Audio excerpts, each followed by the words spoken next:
Okay, there it goes. Awesome. They're probably all listening to us, but at this point, everything's listening to you. So Yeah. All right.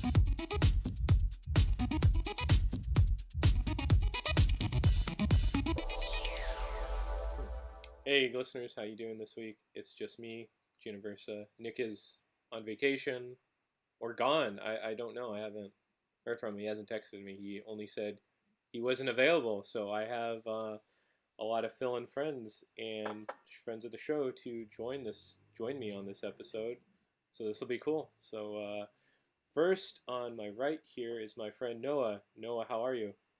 I'm good. I just came on to reveal to you the Shyamalan-esque twist that Nick never existed. And this is our intervention with you. So, yeah, I'm so sorry to reveal this to you. Oh, that's all right. Yeah, well, you were on the Falcon and the Winter Soldier podcast, so it's awesome to have you back.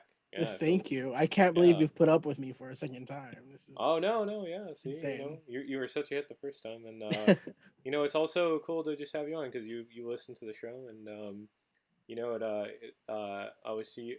I think we met through Diego, and then we met through Twitter, and for the longest time I thought your name was Jacob, and it's not.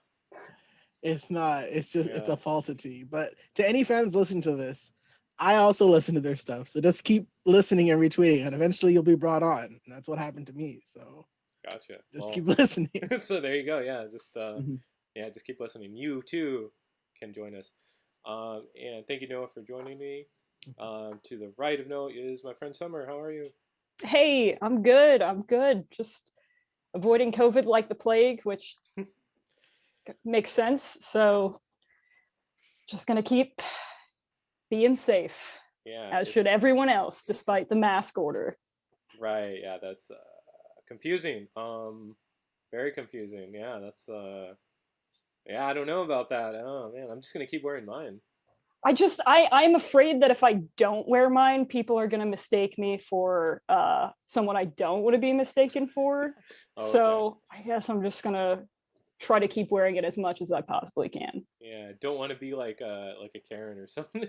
Right. Yeah, no. I get that. It's like how I can never wear red hats anymore.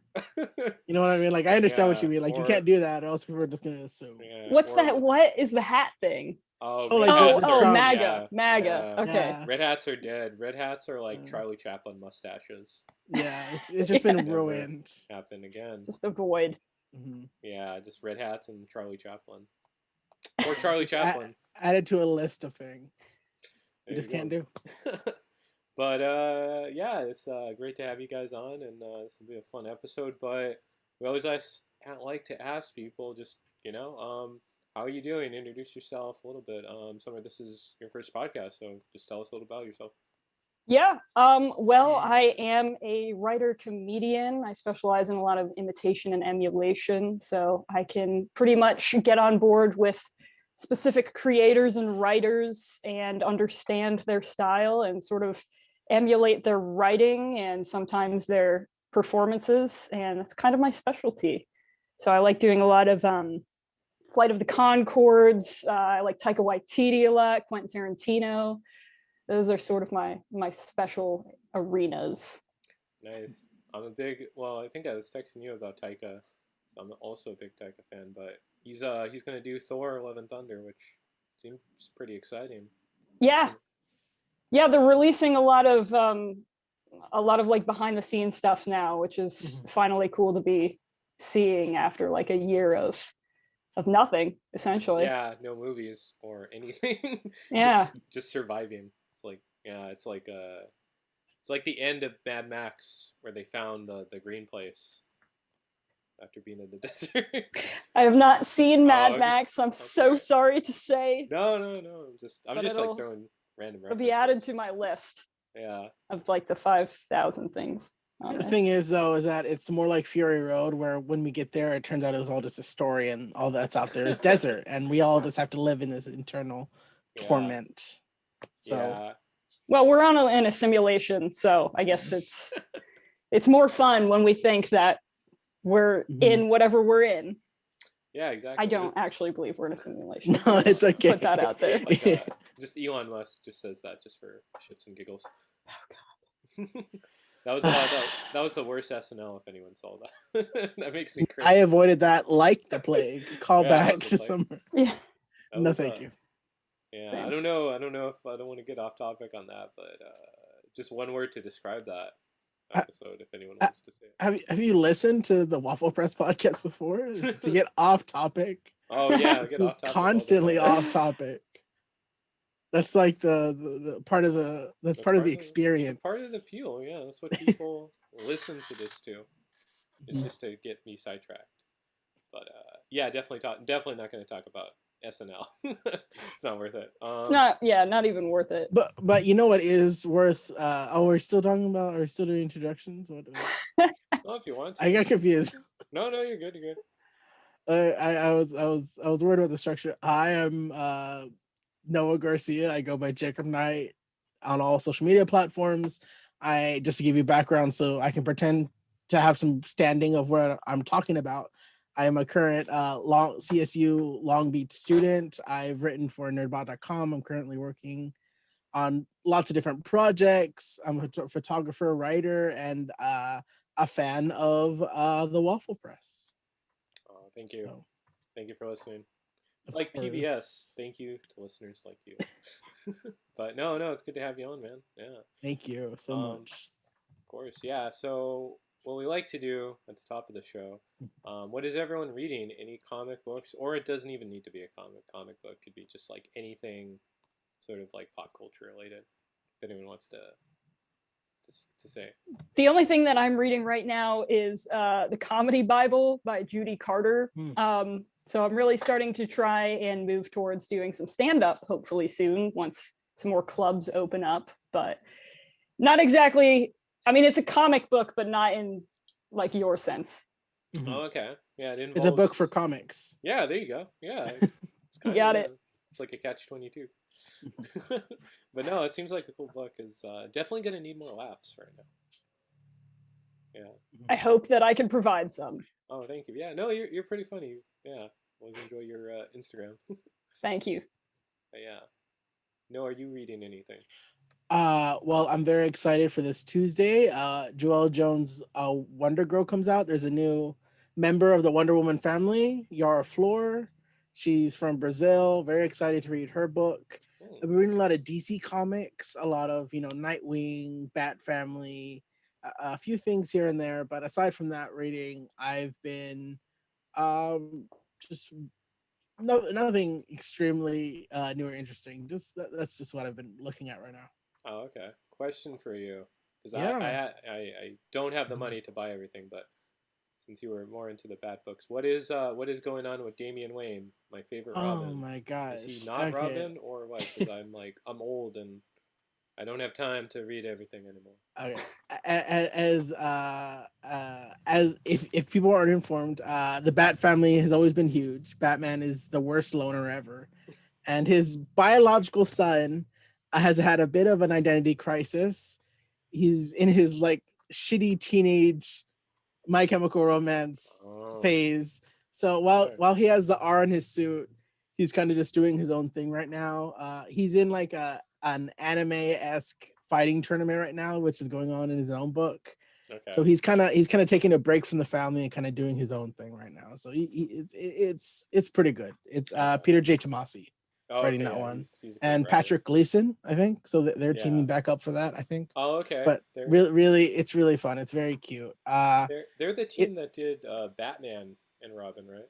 Yes. Yeah. Okay. Sorry to interrupt. No, it's okay. But if you don't know a lot about Robins or any Batman stuff, this gives you whatever explanation you need. So if you ever heard of Damian Wayne, you're like, who is that? Why should I care? It's a fun book to pick up. Number 1 just came out like a week ago. Yeah, a couple weeks. And I'm really glad for that artist, because a lot of artists whitewash that character because he's Middle Eastern and Asian, right? Yes. Yeah, and so you should definitely depict colors that, or excuse me, characters that are people of color. So yeah, it gets a little annoying. Coloring can be really weird in comics sometimes. You have characters that are Yeah, it's a whole issue, but Yeah, we don't need no, to get into it. but yeah, good for the artists for that run for sure. Here, maybe I'll double check to make sure in case I'm ruining it. But you talk about what you've been Oh consuming. yeah, no, for sure. Yeah. What I've been reading. Oh man. Like all my books are on hold right now. Um, so I'm just like reading just random graphic novels that I'm buying.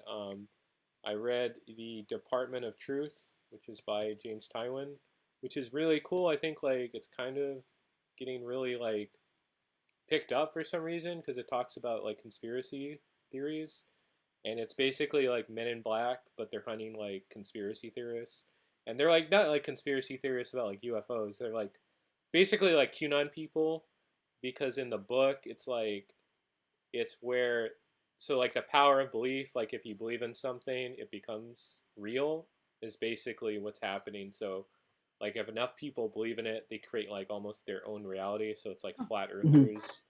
They give like bad information to it. They're trying to like stop like gatherings and stuff of like people that are like QAnon or whatever in the book, and it's really interesting because it's like it's very timely with a lot of crazy people in this country right now. It's kind of like a graphic novel of like if anyone saw the documentary on HBO. It's like the Into the Storm, the Mhm. QAnon. Yeah, so that's really good. It's beautifully illustrated. I'd have to look it up. The artist, but he's really good. He looks like his artwork looks like Bill Sienkiewicz. I might have Mhm. pronounced that, but it's by James Tywin, who you guys would know from the Batman books. But the artist is Jenny, or excuse me, no, sorry. The artist Jenny from is. the block. That's Yeah, no. I'm messing up. Martin Simmons. So Mhm. he's really great. I recommend that. So definitely check that out. And I'm just like reading just like random stuff. So like Empire from Mark Mhm. Waid is really good. It's just on a sort of like it's a science fiction of like basically like a supervillain that conquers the whole world, but it's like him like just dealing with the fact like he gets kind of bored, and Mhm. now he's did everything he That wanted was to. Megamind. Megamind, yeah, basically. So yeah. And I want to make a correction. The art for the Robin book is Gleb Melkanov. Oh, okay. Sorry. So Okay. all you commenters, don't get me now because Oh, I'm okay. correcting myself. Well, we could like edit this or something if you want. Okay, It's it's like okay. I've done. I'm fallible. I'm Yeah. fallible. It's No, okay. it's all good. Mistakes happen. But yeah, definitely. I'm gonna check that out once I have like some money to spare or something. But cool. I guess that leads us to our next topic. So yeah, Invincible is a comic book series that's been out since like I have no idea, like 2004. If I'm wrong, it's okay. But it has a Amazon adaptation, and it released last month. The finale came out a few weeks ago, but Mhm. we've finally got caught up in this show, and yeah, I just wanted to talk about this show because I think for animation it's really interesting and it's really different than any other sort of superhero thing out right now. The closest thing I could think of is The Boys, but Mhm. yeah, this show, and it's written by Robert Kirkman, and he executive produced it. It's interesting because yeah, I guess let's just get right into it. Like spoilers, anything, what have you. Yeah, we But warned you guys, so don't complain. yeah, We're talking about exactly. spoilers today. Yeah, it's not my fault. Or they could just like pause it and Yeah. but You or know they could what? just enjoy Pause it. it, watch all 8-hour episodes, then come back, then Yeah, listen. So it's that's like yeah. What'd you guys think of the length? I guess because it's like an hour an episode. oh. That's like its own movie. I thought it was, I mean, for the most part, I thought it lived up in each episode. Mhm. I was entertained pretty thoroughly throughout. There was a few episodes like in the middle where it started to get a little tropey in terms of like I'm a teenage superhero, Mhm. and that's sort of where I got a little bit bored. But Hmm. aside from that, I thought the length was great. I was thoroughly entertained. It was all fantastic. It's shocking. I'm not exactly like when I'm watching something on my own. I'm not quite a audible, like physical reactor, but this show had me like gasping out loud, covering my eyes, just incredible. Yeah. Yeah, it's really interesting because you're talking about tropes that, like, I would say, like, in the comic it becomes like a little bit tropey, but it's like interesting in like how it kind of plays with that, because it's like, you know, the first episode you see like basically like these this Avengers Justice League group, Yeah. and you think they're gonna be like a big part, and then they're not. He just like Omni-Man just like wrecks them. He just like basically kills them, and it's just like, you know, I mean, like kind of that evil Superman, I feel like might be getting a little old for a lot of people, but I think with Omni-Man, because it is the evil Superman, but then it's also just like him as a dad, because J.K. Simmons is like awesome as he does fabulous work here. Yeah, fabulous. He's just so like he's like such a good like dad, sort of like in the roles, like I'm trying to think of like Juno. Like he plays such a good dad that's character. right. Yeah. And then he's also just like so evil, because it's he like whenever he does like really like evil sort of maniacal characters, he handles it well. Because it's like I was watching this morning, it just came up on my YouTube recommends. The algorithm worked. Someone edited all of Cave Johnson's lines from Portal 2 to Omni-Man. I'm not sure if anyone ever played that game, but that was the villain of the video game, that J.K. Simmons voice, and it's like, yeah, just whenever, or even like stuff, I'm gonna reveal my like niche nerdy obsession, Gravity Falls. Yeah, like even him on Gravity Falls, like he just like anything he does, he really commits to. He has really great emotional vocal range, where like in one scene he could very much be soft and be it's okay, and then transition to something else and he's like yelling, and you think he's gonna jump out and like become 3D and murder me. So he has such a wonderful diverse range of just vocals and emotions that he puts into his performance. It was really good. For sure. Were you guys Gravity Falls fans? I've seen like a few episodes.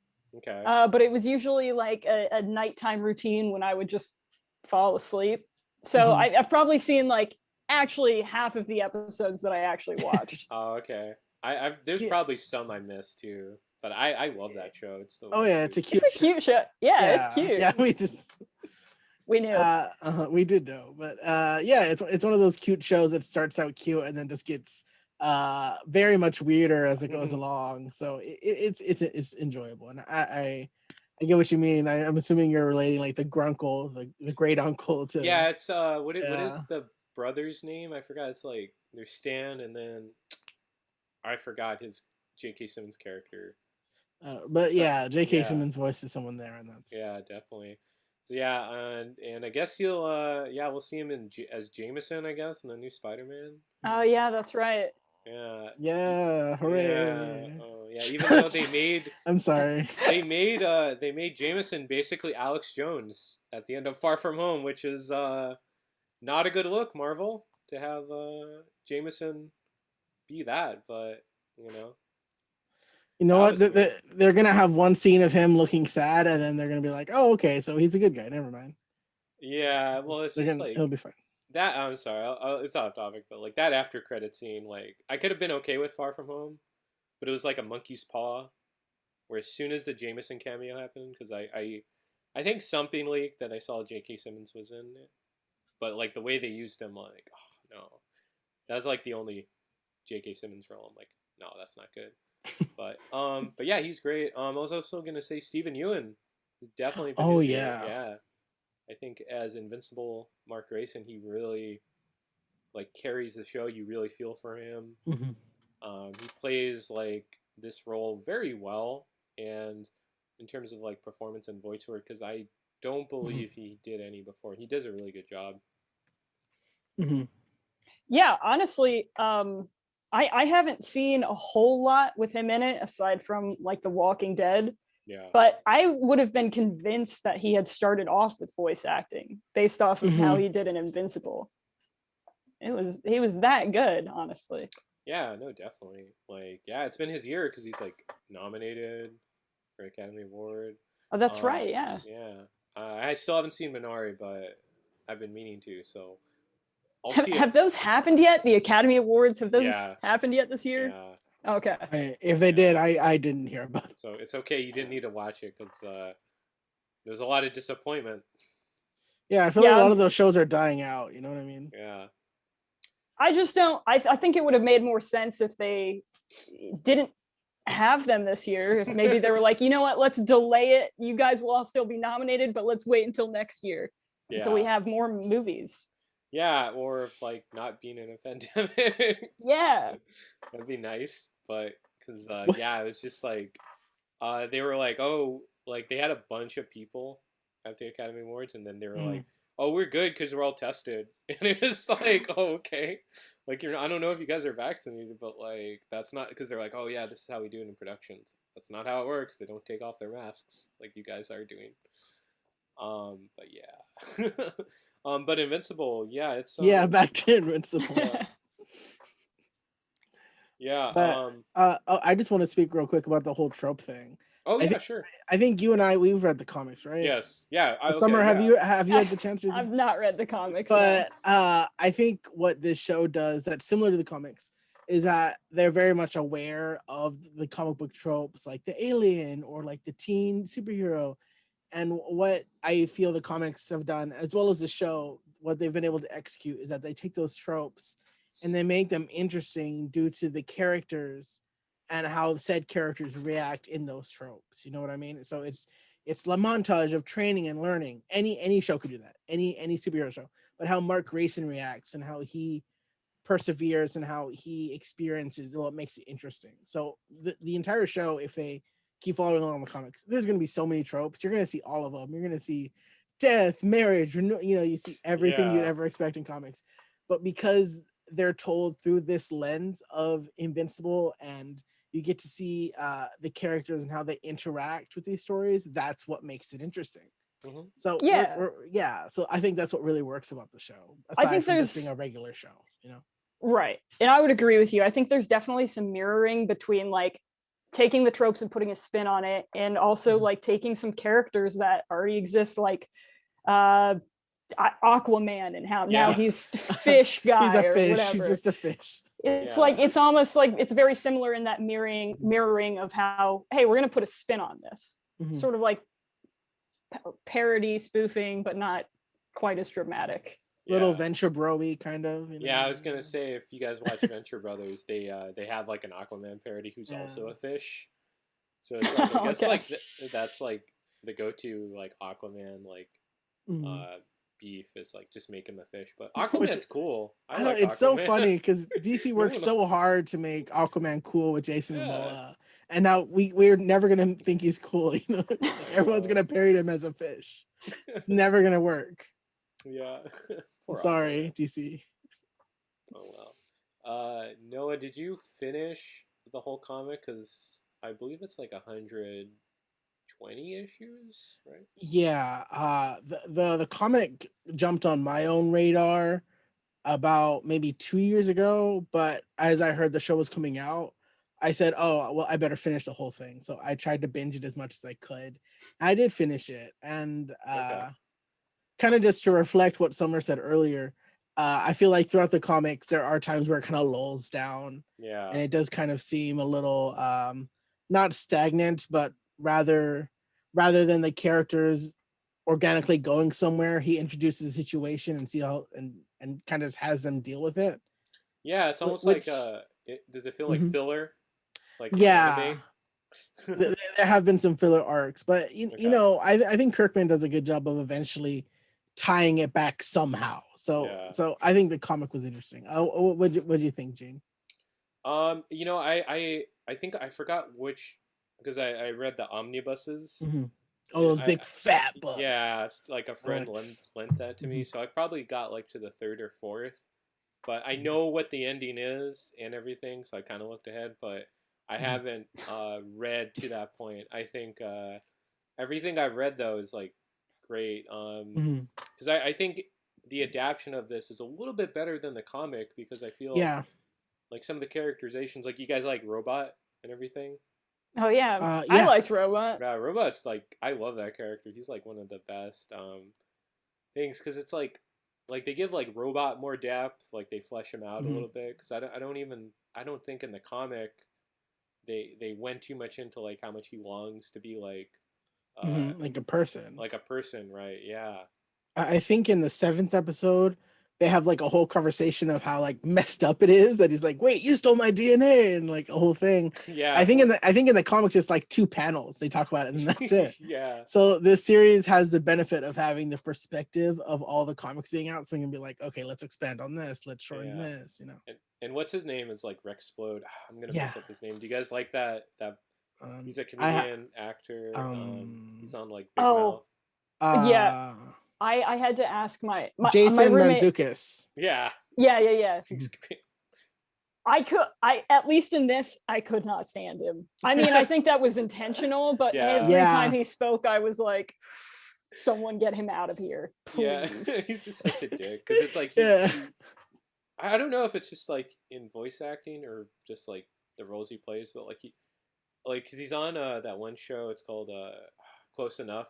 It's by the guy who did Regular Show for Cartoon Network, and he voices It's like for a HBO, right? It's for HBO Max. Yeah, it's really stupid, but like he kind of plays a similar dick in that show. So I'm not sure if he gets like that's just like his voice acting, like he just, Typecast. yeah. You need an annoying character, you hire it. Oh my god. Yeah, because it's like, do you remember? I think it went viral that clip from because everyone was dunking on it from Close Enough, where he's on. It's like his character is on Twitter, and then he's like, oh, I just love like hearing myself, so I could everyone could validate me, and he says like something like he makes fun of like how people dislike superhero movies, but he's like like what like a I'm not sure if anyone's seen that clip, but.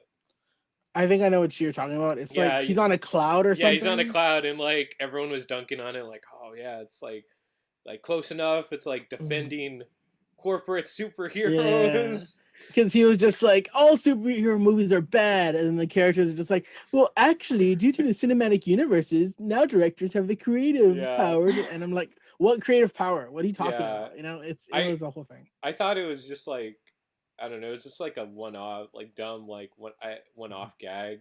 I didn't really think too much about it, like, but yeah, I mean, it was definitely like not in good faith, but I just thought like I just also just like his like voice acting in that scene because it's just like even though it was probably misaccurate, it was just cool to have him. Yeah, it was just funny him that line. I am curious what the two of you think about Amber. Oh, okay. Because I saw there are some people online that were either like, oh, she made the right decision, or some people just totally bashing her. What did you guys think of her? For dumping Rexplode? Yeah, for no, for dumping Mark. Mark. Oh yeah. After she knew. Amber. Yeah. Oh, that's right. Yeah, that's right. Oh, okay. Gotcha. I was thinking of Adam Eve. Oh yeah, no. I love Adam Eve though. We can talk about her. Yeah, Adam Eve's great. But yeah, what do you guys think of Amber? I'll let Summer go first. I understand her frustrations, always having plans canceled or being bailed on. But when you know your boyfriend's a superhero, and you know that, like in the college, when they're at the university and they had that attack, and she knew that Invincible was there to try and to save the day, yet she still dumps him and gets upset with Mark afterwards. That is kind of where I'm like, well, I don't know if that's fair. I can't really get behind that decision. Yeah, I mean, cut him just a little bit of slack, right? Yeah, just like, it's like, oh man, you saved the world from Martians. It's like, I know you missed my birthday, but I'd probably be dead. Yeah, I mean, he bought her that like rice strainer. I mean, how much money was that at the little fair that they went to? Yeah, he's putting the effort in. Like, I don't know. I think if you know your boyfriend's a superhero, you got to be like, hey, is there something you're not telling me? You got to give him the chance to come clean, because then you're just closing that door of that conversation. You know what I mean? Yeah. So if it's clear he's not communicating that, you have to trust him. Like, okay, he must have his reasons, but I'm going to give him a chance to tell me to see like how much he trusts me. But she just says no. Yeah. She's like, no.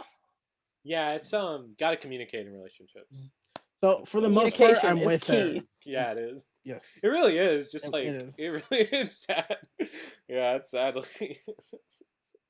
Sadly, I know But some. Yeah. the character of Amber, they I believe in the comic she and Mark date a little into college. Yeah. So I don't know if she's gonna be in season 2 because it kind of seemed like they ended. I don't. Yeah, she might be written out. So she might be back. I don't know, but We'll I see. think it'll be interesting if she comes back and what she'll Definitely. do. Yeah, Amber. Yeah, I understood her frustration. Like, Mm. she seems like the most like normal, right? Like person on the Yeah. show, I guess. So like, coming from like she's not involved in any like superhero stuff. Mm-hmm. Could definitely see her getting mad, but it's kind of definitely have to consider the circumstances of like where Mark is Mm-hmm. at and everything. He brought her So a Mars rock, a Yeah, rock from yeah, Mars. that's true. Like, who else could do that? Like, I guess an astronaut, but like, yeah, she should give Mark credit. Like, what do you guys think of like the supporting cast, the like all the other characters? Because like the world building and I think also the characters on the show are really really like interesting, or they're just different, than any other like superhero thing I could think of at least. Yeah, I really liked honestly most of the characters in this one. I think one that I definitely want to learn more about, who I just felt so bad for him. I felt like he always got the short end of the stick. Was Cecil, Oh Walton yeah. Goggins, who I was like, "What? This is Walton Mhm. Goggins? That's incredible." Yeah, I didn't recognize that voice.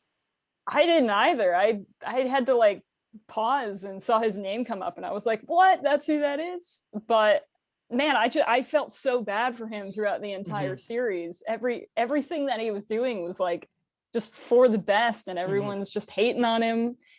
Debbie's hating on him, and Yeah. she's just like, I always hated you. Yeah. it's like, why? And he's just like, Why? damn. He's like, damn, girl, your husband could kill all of us. Give me a minute.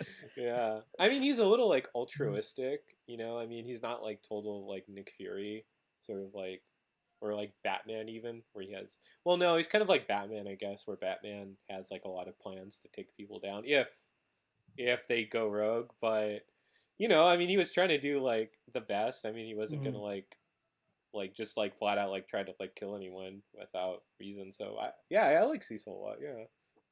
Yeah, I like the scene they gave him where he was like teleporting around the field and this is in character, right? Yeah. When Omni-Man was flying, and I thought that was a fun little back and forth they had. It was kind of like a tete showing like their relationship, and he's just like, what is happening? Just Yeah. he I don't know if he's a good person, but he's trying to do good, and I think that's what matters. Yeah. Yeah, I mean, yeah, the way he goes about it might not be the best, but he definitely has like good intentions at heart. Yeah. So that's really interesting for sure. Yeah. Cecil. Yeah. Cecil, underrated character right there. I was gonna say I really enjoy Adam Eve. Yeah.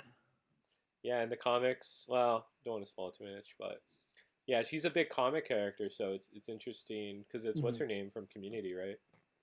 I'll look it up right now. I Yeah, have it's the like list. Jillian Jacobs that voices her. Oh, Yeah, okay. it's Britta.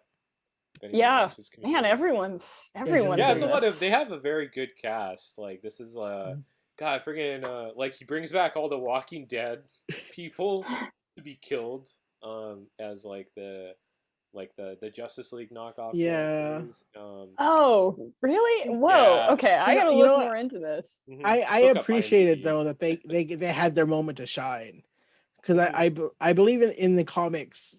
There was a difference between this and the comics, because in the comics it's like maybe like 4 pages, like they'll show up, what happens, and then they all just die immediately. But in the Yeah. first episode, you get to see them in action. You set that precedence of how they operate and what their powers are, so you give the audience time to be like, okay, this is our league, this is our team, whatever. Yeah. And then they had like a decent fight.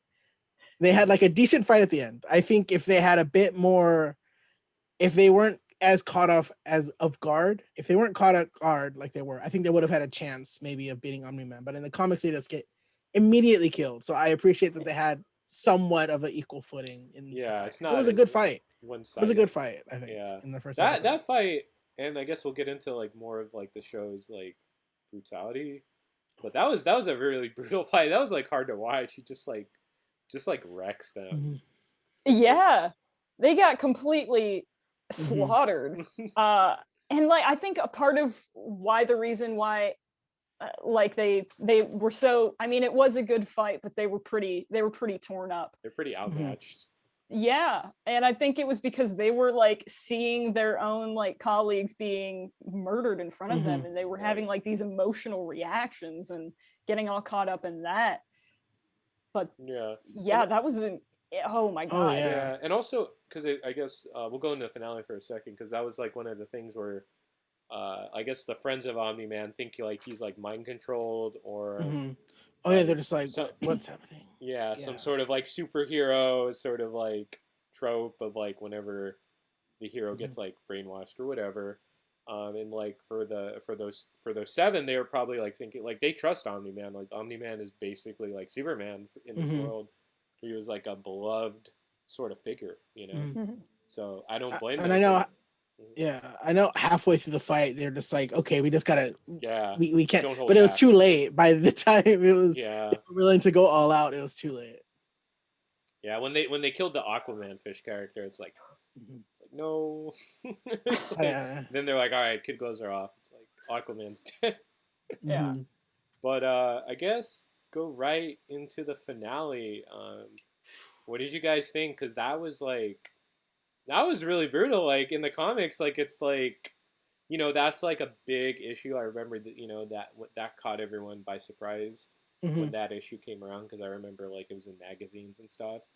But they really expanded it, and that was like hard to watch sometimes, because it's like he's beating the shit out of him, but then also like the emotions of like, oh man, it's like this son having to like fight his father, and like you know, this father that's kind of realizes he loves his son. You know, it's not just like his spawn or whatever. What do you guys think of that? Yeah, I almost cried. You almost cried? Okay. I almost cried. Most of the people I talk to always like, that's the first thing they'll say about the show is like, oh, that scene with Mark and the baseball game just teared me up. Oh yeah. Yeah. Because I think like Omni-Man, like he's a very complex character, like in the comics and everything, but like in the show at least, he's not as just like black and white, as in like he was always evil. I think he's more like gray, I would say, where he feels like something, at least for like his son, or he realizes he did, you know. And that's like, it's that last episode, you like, it's centered at Mark, but then you also see Omni-Man kind of like fighting his like instincts as a Viltrumite. Yeah. So Viltrumite, yeah. Which is it was so cool, and I can say, at least between, because I'm sorry to keep bringing up the comics, but I want to say I think the show does a really good job of really laying the foundations of his own relationship to his family. You know, when there's parts like when he's calling Mark's mom like a pet or whatever, and seems like that. When you read it as comics, you don't, just from my perspective, you don't have enough time to see the mom and the father interact enough to understand how crazy what he is saying is. I mean, in the show, we see the mom is her own character. She does her own investigating. You get scenes with her by herself, and it just, they do such a wonderful job of building that tension with these characters. And it's when that whole fight happens, it was such a wonderful execution. Everything's been building up. So when he was doing those insults, like, it's for the good of our people, it didn't come off like a maniacal villain. It came off as this person who is saying the excuses out loud so that he could push himself to do what he thinks he needs to do. It's almost like he's lying to himself, right? Yeah. Yeah, he's trying to like validate like what he's trying to do, and he can't really, Whereas in the comics, I think it happened, I think he betrayed the Earth in like the second volume.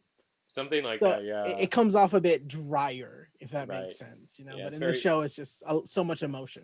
Yeah, it's more comic booky for sure because it's Mhm. like for a lot of comics like the pacing, what happens in between panels, like these are different mediums than animation and comics. So yeah, yeah, Perspective. You have that exactly, perspective to know how to lay it out. definitely. Summer, I'm interested. After watching the show, does it get you kind of interested in the comics, or are you just like, Yeah, nah, I'm not feeling it? are you gonna? Yeah, honestly, I'm curious as to see Mhm. what the comics are all about now. I would be very interested in reading them. However, I don't Mhm. want anything to like I want to watch the next season that comes out Yeah. as is without Mhm. knowing anything ahead of time. So Yeah, I mean, I suppose I can just stop reading the comics. Yeah. But yeah, I'm into it. I Yeah. want to know a little bit more about like some of the villains, like the cat guy that beat the absolute hell out of Mark Oh and like almost oh yeah, yeah. you killed were you him. were And asking he me Why just was he so dips. powerful? because he's How was he so powerful? he's an alien. He's the alien warlord. Okay. He just like vacations to Earth to beat people up. Oh man, there's so many other places. What's the cat Yeah. guy's name? Does no one know? Oh my gosh, I'd have to look it up. Oh, okay, cat But guy. yeah, I think that's always interesting when you have uh, comic book properties like this to see if non-comic book people Yeah, find the source material interesting. Because I mean, as far as plot lines go, there's hasn't been any deviation. So what you've seen on the television screen is what you're going to get in the comics. Right. yeah, So you don't have to worry too much of like they did this instead. Like there's a yeah, few characterizations that are changed and perhaps even delved deeper in the show, but it's pretty much the same between the two mediums. yeah. Were there Def- any characters that were like removed from the series that were in the beginning of the comics? Um, I don't think so. I don't think removed, but there have been some alterations. Yeah, I.e., Mark's best friend. I think he was never explicitly gay until they're in college. yeah. I think they changed the ethnicity of Amber. the girl Amber. Yeah, I think it's a lot of little changes that ultimately don't make too much of a difference, but are just kind of like fun adaptation changes, you know? yeah, Yeah. Mhm. So Well, yeah, there's nothing especially too. if they came out if these comics came out in 2004, it Yeah. makes a bit more sense. yeah. Changing with the times. I think what's the name of the demon guy? The Oh, Oh yeah, the I think he's only in one panel of the comic. So if yeah, you enjoyed that really? Okay. character, if like, you He was enjoyed him, he's interesting. not there at all. yeah, He's more not in the demon comic at all. guy. Yeah, he didn't get a he just got sent away. Yeah, I want to see like all the like other Robert Kirkman Mhm, characters that he puts from like other image books in the show because it's like like Wolfman, mhm. whatever. What do you guys think of like Robert Kirkman just as a writer? If you watch like Walking Dead or read like because that guy gets around. Well, I need some clarification super quick. Hmm? Did he? I know he's a part of the show. Did he write any of the episodes or anything, or Oh, was he just huh. a part of the producing? Right, right. Well, no, he wrote like the Mhm. first episode. I'm looking it up. Okay. I don't know this off the top of my head, but yeah, he Oh, wrote like the first and the last episode, and he was mhm, involved in producing. So I think it's more he was involved, but like to a mhm. lesser degree. Yeah. I enjoy him. I've enjoyed it so far. Yeah, yeah, yeah. Summer, do you have you Yeah. What do you think? I uh re- read I read one of those big thick ones of Walking Dead, okay, Those and thick it was old just books. pretty. Yeah, Mhm. yeah. I was pretty entertained by that. The okay, Walking Dead was pretty good up until I don't even know yeah. which specific season, but It's like everyone's it tapped fell out. off. Yeah, Yeah, everyone yeah, tapped out of Walking Dead for obvious reasons. yeah. Yeah, that makes But I think then he's got a good creative mind. I Mhm, enjoyed both of these. These are the only things that I've read of him, mhm. or not read, but Like, consumed. yeah. yeah, Yeah. yeah. No, it's good. He's a very like subversive writer. Like I don't know if he gets like enough credit as like independent Mhm, comic book writer who kind of like really tries to push ownership, I guess, in mhm, terms of like what you create. Because yeah, for some companies, that's not as prominent as it could be, mhm. unfortunately. So Yeah. Yeah. I'm very impressed with the longevity of his works. Mm-hmm. I mean, Walking Dead went on for like 100+ issues. Yeah. Invisible went It uh finally ended too. Walking Dead. Invincible. I said Invisible. No, it's all good. Invincible went on for 100+ issues, and you know, in the world of comics, going 100 issues in Yeah. these days is That's a lot. insane. Like nobody can do it because every so often they rechange the numbers to bring in new Yeah. people or they I cut the book off. So I'm yeah. impressed with that. I think one of the only writer artist duo to get to 100 issues is like Stan Lee and Jack Kirby for Fantastic Four. Mhm, That's one of them that's coming to head. I'm sure there's other ones, but mhm. that's like a benchmark that I'm like just stating. So I think Seth MacFarlane as a writer for Spawn has been on, hasn't he? For like Todd 100. McFarlane. Todd McFarlane, sorry. Did I say Seth MacFarlane? Yeah. Is he in comics too? Yeah. Comics I was gonna too. say Seth Rogen's in this. He Yeah. is. And- He's the alien. Other Seth. Yeah. And Justin Roiland too. Oh Justin yeah. Roiland was that Yeah. big dumb oaf character before he was made into one of those robots. Yeah. Yeah, that's right, I Yeah. remember that. Yeah. That's Like all the if fun Rick voices. from Rick and Morty were like a teenage dumbass. I like. Was it? I don't know. I haven't heard any. I guess other that'd be more voice. Morty. Yeah. Oh yeah. That's true. I haven't heard some other characters of Justin Roiland, but it seems like he always just does the Rick voice for a lot of stuff. Yeah. He's just doing Which you that, know like- what? I kind of love that. Yeah, I'll take no, it. that's cool. I'm fine with it. Yeah.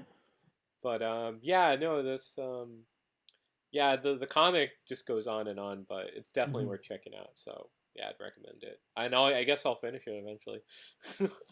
I have a lot to read. You know, it's not too much shit to read. There's lists, all kinds of lists. Yeah. Shows, movies, comics, books. I have a whole bookshelf. That's all. Yeah, there you go. It's like I have many leather-bound books. But yeah, just kind of, I guess, like final thoughts on the show. Starting to wrap up. Well, what I really liked about it was the fact that the art style reminded me a little bit of Ben 10. I got like okay. Ben 10 Yeah. vibes. I think So I've it's- seen people edit it. Oh yeah. So yeah. it kind of like the whole vibe or the tone was almost like a, hey kids, like come in close real quick, come in Mhm. close. This is what it's really like.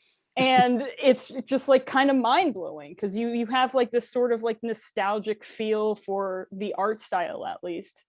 And then all of these really mature and gory kind of things happen Mhm. that really just open your eyes to, wow, if this was real, what would it look like? And kind of like Gene, what you said, the boys, but like the cartoon boys. Yeah. Also on Amazon. Yeah. Yeah, they just like Justice League sort of like parodies, I guess. But yeah, no, yeah, that's a good point you made. Yeah, because it's like it almost like kind of plays on your expectations, right? Yeah. Yeah, because it's like you think it's going to be about something like superheroes when it's like something entirely different or a different take on it. Yeah, no, that's a very good observation.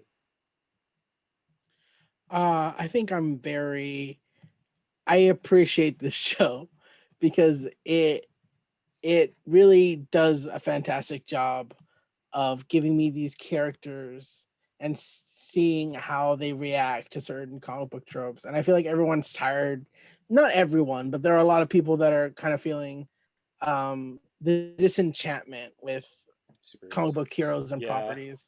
So I feel like if somebody watches this, you're gonna be like, oh yeah, heroes are cool. You know, it's sort of like a little, it's more fire into my superhero oven that I can really appreciate it because I needed that boost right now with all the comic stuff and all the superhero stuff. I needed like a cool series like this to kind of fire me back up. So I like it for that. And you know what? It makes the directors of these like superhero movies go on to do different things. I'll send that clip to everyone after. Okay. Or from post. Sorry, I just had to like. I just had to loop it back. Yeah, but yeah, no, I really enjoy the show. I'm gonna see like the second season. I'm really excited to see what they do because it just gets darker. Oh yeah, it gets crazier. Yeah. What? Yeah. Oh my god. It's like Harry Potter. or something. Just Yeah, or one more people thing that I die. thought was pretty cool, sort of Mhm. in terms of Harry Potter too, is the Invincible title, how it would get bloodier and bloodier Oh, every yeah. episode, and how like Harry Potter Warner Yeah. Brothers sign would get darker and darker. Yeah. I liked that. That's a fun thing, especially if you're binging it. Yeah. Oh, you Because guys I binged rewatched it it. all. Yeah. I wanted to make sure. I wanted to make sure I had everything in my brain before we talked about it. So as I was rewatching it, I noticed that little bloodiness, and I was like, "Oh, that's cool." That's great. Yeah. Nice. Cool. And Cool. by season 5, it's just gonna be a red screen. It's not gonna be. You can't even anything. see Invincible anymore. Yeah. He's absolutely traumatized for life, though. Oh, bro, Like, that- a million I think percent. A million percent. he's got to be the most traumatized out of, or at least in my superhero ignorance, like out of all of the superheroes, he's got to be the most traumatized. Yeah, maybe Batman's like got nothing on Batman. him. Batman's Yeah, got maybe nothing Batman. on him. Oh, okay. I mean, like your father holding your face Yeah. through a train as you split people in half and stuff. That's pretty bad. Yeah, Yeah, you and I your mean- dad's fight destroying a whole city. Yeah. It's like Man of Steel. that was intense. I was gonna say that train scene was like Yeah. Oh my I'm not God. I wouldn't say like oh it's uncomfortable, but like yeah, it's a hard watch for sure. Yeah, It definitely. serves a point for sure. But yeah, I was just gonna yeah, I was just gonna say like man, yeah, that final fight brutal. But yeah. But yeah, my final thoughts on the show. Yeah. I'm just gonna keep watching at this point. I was gonna say, how was it? Before we wrap up, you guys binge watched this, and thank you because I believe I probably asked like the week before. How was that like? It was very enjoyable because I think, as I said earlier, there is a superhero fatigue for some people, and I said, okay, well, I want to talk about this. Everyone's talked about this. Let me watch it, and so I'm glad I binged it all, and it very much is something that once you binge it, you're gonna want to watch it again. I've already told family members like, oh, let's watch this. Like, let's just watch episode 1. Let's just do it. Yeah. So it's a fun experience. Although I think Yeah. we mentioned like the hour 40-minute. I think we mentioned the time length earlier. But I think as Summer said, it's every episode is entertaining, so you don't get bored, I think. Yeah, I'm not normally like a binge watcher. Mhm. I'm glad I did for this one. There were a few episodes where I started to feel like, okay, this kind of seems like a typical superhero in high school movie, sort of a thing. But then, like, I can't remember which episode 6 or whenever the episode where Mark almost gets just killed by that cat alien, as we were talking about. I want to say that's 5 or 6, maybe. I think it's Okay. Fine. Whichever one that was, that like immediately got me back into it. Like that took me by surprise, and I was back into it again. So yeah, because you expect them kind of just to beat up the bad guy, but then they get messed up so badly. So bad, yeah.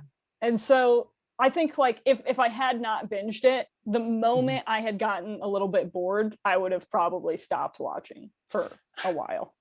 And I might not have even finished it. So binge to the rescue. Yeah. I've been trying to like I don't know, I haven't like binged too much stuff. I just like watch week to week, but yeah, binging is like I mean if it helps to watch and everything, definitely do that. But cool. Well, I guess that's the end for this. Yeah. This was a awesome podcast. Thank you guys for joining me. Thank you for having me. Yeah. Social media plugs. Where can people find you at? What can anything you want to promote? Yeah. You first, Summer. No, okay. Well, you can find me on Instagram at summer_Begalka. You can also find me on YouTube at Summer Begalka or Twitter at Summer Begalka. It's pretty straightforward. Yeah, just my first and my last name for the most part. Yeah. Awesome. You can find me every Friday talking about comic books and fun things like that on the Geek Press every Friday. You can find me on Instagram at Noah Garcia _photography, where I post photography. You can find me on Twitter at Jacob Knight _JK.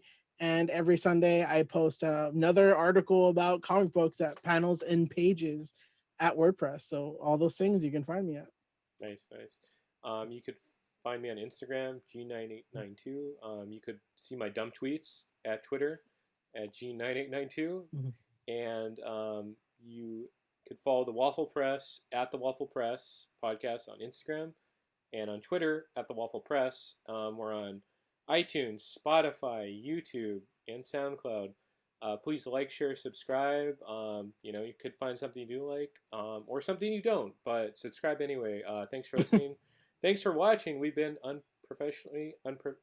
We've been professionally unprofessional. Darn, I messed up my own tagline. But anyway, see you guys.